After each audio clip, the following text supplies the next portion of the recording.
ቤተሰቦች እንዴት ናችሁ? ደህና ናችሁ ወይ? አለንላችሁ። እንግዲህ ካብሬሽ እየዘፈነ መጥቷል ማለት ነው። ዛሬ ናፍቀሽኛል እያለ ነው። እኛም ናፍቀናለች። በነገራችን ላይ እንዴ አንዳንዴ እኮ ሚዲያ ላይ የምታውቁትን ሰው ያው ካላግባቡ ሆነ ብለን ነው እንጂ በጣም እንትን ይለናል ማለት ነው። ቀጥ ይለናል እና እንኳን ለአንተ ለኛም ናፍቀናለች። ሄርሜላዬ ምን እንደበላት ምን የበላጅ እንደማይጮህ አናውቅም ማለት ነው። እኔ ግን አሁን የምጠራጠረው በቃ የሆነ እንዴ ኢትዮጵያ ውስጥ ህግ የለም እንዴ ወይስ የለም እንዴ? እስታንቡል ድረስ ነው ተጠፋችሁ እናንተ ታላችሁ በቃ አለቀ ማለት ነው። ሁሉ ነገር አቆመ እዚህ ጋር። ለምንድን ነው ይሄ ሁሉ ህዝብ እያለ ለምንድን ነው ሄርሜላ የማትገኘው? ለምንድን ነው የት ነው የገባችው? እኔ እኮ ምንም አሁንማ ምንም እንጃ የሆነ በቃ አሳዘነችኝ እግዚአብሔርን እንዴ።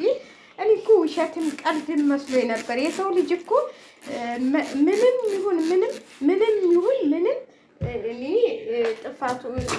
ጥፋትም ታለባት በጥፋቷ ራሱ ፈጣሪ እንትን ይበላት እንጂ እንደዚህ ጭካኔ በተሞላበትና ሴት ልጅ ሆና በዚህ ይህን ያህል ቀን ትታገታለች ብዬ አላስብም ማለት ነው።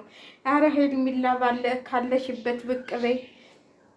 ደግሞ በሰላም ቢሆን እኔ 3 ቀን 4 ቀን ሰው አኩርፎ እንትን ይላል እልም ይላል እንጂ እንደዚህ 10 ቀን ነገ 10 ቀን እኮ ነው። በእናታችሁ እስማም በጣም ከባድ ነው። እኔ በጣም ነው ያሳዘነችኝ። አሁን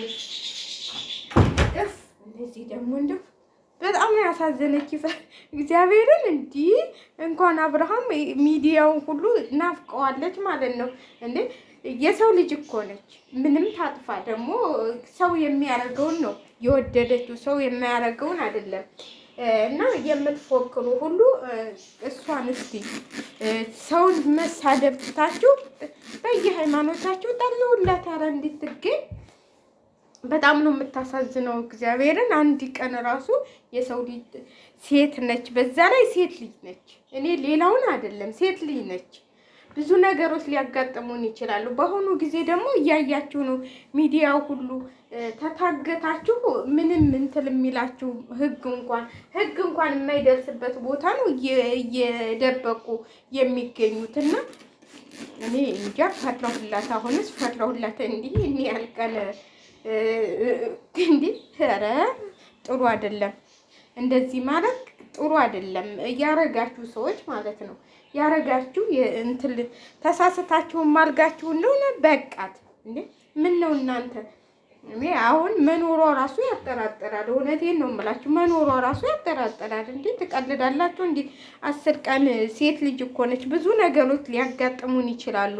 ሴቶች ነን እኛ። እንኳን 10 ቀን ቀርቶ 2 ቀንም እኔ አልችልም። እኔ በበኩሌ እኔ አልችልም። እኔ ብታው በጣም ነው የምፈራው። እንደዚህ መታገት፣ እንደዚህ ፖሊስ፣ እንደዚህ ምናምን ማየት አልፈልግም። እኔ አልወድም። ኧረ በራሳችን እህትና ወንድም ሊደርስብን የማንፈልገውን ነገር በሰው ላይ እንዲደርስም አንመኝም። እኔ ትጥፋ ወይም እንትን ትበል አልልም፣ ግን ያልሆነ ቦታ ገብታ ህይወቷን መበላሸቱ ነው በጣም ያሳዘነች። ማለት እኔ እንጃ ከመጀመሪያውንም ዝም ብሎ ነገር ነበር የገባችበት። እሷ ምን የሆነ በቃ አይበቃትም እንዲህ ስቃይ፣ ይህን ያህል ስቃይ። ኧረ ሩታ የት ነሽ? ሄርሜላ የት ነሽ? ደግሞ ሩታ አላለሁ ወይ መቼም የሩታ ጽመማ ካፋችን ላይ ተጣብቆብን እዳ ገብተናል እንጂ ሩታን በልጇና በእንትኗ ምላለች። እኔ ሩታ ያለችበትም አይመስለኝም። እናንተ ግማሹ ደግሞ ለማስመሰል ነው ምናምን። ኧረ ዝም በሉ እናንተ ፈጣሪንና ልጅ የሌላችሁ ናችሁ እንደዚህ የምትሉት። በልጇና በፈጣሪ አምና እንትን ምላ እኔ ምንም ታረጋለች ብዬ አላስብም። ይሄ ደግሞ ይህንን ታረገች ደግሞ ስራዋ ያውጣት። ስለዚህ እናንተም ኮናኒ አትግቡ ብዬ ነው የማስበው። እኔ ሄርሜላን የበላ ጅብ ለምን አይጮህም? ወይ ገንዘብ ስጡኝ የሚል ከሆነ ገንዘብ ይበል። ምን ችግር አለ? የማዳም ቅመሞች ደግሞ ለገንዘብ ያዋጣሉ። እናት አባታቸው እዛ እየተሰቃዩ የሆነ ነገር ሲባሉ እነሱ አለን ነው የሚሉ። ስለዚህ ገንዘብም ተፈለጋችሁ በገንዘብ ተደራደሩ። ልቀቋት እንዴ! ኧረ በአሁኑ ጊዜ መቼም ገንዘብ ነው የሚያስገድለው። የሰው ልጅ ገንዘብ ሆኗል። የሰው ፍቅር ቀልቶ የገንዘብ ፍቅር መጥቷል። ስለዚህ እሷን ልቀቁና ገንዘብም ተፈለጋችሁ ከየትም አንጥተው ቤተሰቦቿ ይከፍላሉ። ምን ነው እናቴ? ምን በወጣት ይሄን ያህል ቀን ድምጥ የሰው ልጅ ያለበት እንኳን ሳይታወቅ እንዴት ምን እንደደረሰባት እንኳን ሳይታወቅ ኧረ እኔ ተጠፋች ሁሉም እጃቸው አለበት ብዬ ነው የማስበው። እራሱ አብርሃም እኔ እጁ ያለበት ነው የሚመስለኝ። አቤል የሚሉትም እንደዛው ግን እጃቸው ያለበት ነው የሚመስለኝ። እንዴት ይህን ያህል እያሾፉ ቪዲዮ ሁልጊዜ ይሰራሉ? ሁልጊዜ በቃ ምን እናድርግ እንግዲህ ፈጣሪ እንትን ይበል። አዝነናል። ታዘናችሁ እንዲህ ነው ማዘን በጣም ነው እንግዲህ። ይህንን ደግሞ ፎስቷል ማለት ነው። ዛሬ አብርሃም ናፈቅሽኝ እያለ እየዘፈነ ፎስቶላታል። እሷ እናቴ ጭንቅ ላይ ነች ወይ ምን እንደሆነች እራሱ አይታወቅም።